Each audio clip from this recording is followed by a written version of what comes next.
Hey, this is my story. 219 on the mic. Hey,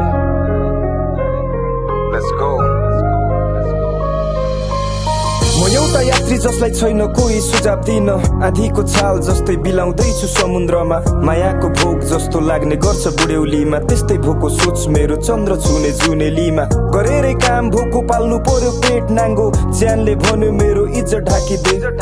फर्केर हेरी आफ्नै विगतहरू केलाउँदैछु झस्काउने गर्थ्यो मलाई रित्तो गोजीले मेरी आमाले गर्नुहुन्थ्यो काम मात्र दिनैभरि उमेरले धानेन च्याप्यो रोगले अनेक थरी बोकेरै रोगी जिउ पालिन हामीलाई अनेक गरी वर्णन गरौँ कुन शब्दले आमा नै सर्वोपरि म भने जिद्दी गर्थे साइकल किन्ने घरी घरी किन्दिनु भो साइकल पनि त्यो पनि ऋणै गरी खुसीले मात लागे भुइँमा खुट्टा थिएन मेरो चलाइ बस्थे साइकल रमाइरहन्थे दिनैभरि फर्केर जान मन छ बाल्यकालमा मिल्ने भए फाटेका मन सबै सिलाउने थिए सिल्ने भए अन्धकार यति जस्तै रात हुन्छ दिन नभए चढाउने थिए सास आफ्नै बदलामा मिल्ने भए काट्यो आफ्नै कोक पनि मानिनौ सङ्कोच पनि दियौ तिमीले जीवनमा म तिम्रो ऋणी भए तिमीले देखेका सपनाहरू पूरा गरी भाग्यमानी हुन्थे म ऋण तिम्रो तिर्न पाए समय चक्र सायद दैव आए हतार गरी देखेका सपना बलेको पराल सरी सम्झिँदा ती दिनहरू छाती हुन्छ झनै भारी यस्तै थियो लेख सायद पुग्यो आमा बादल पारी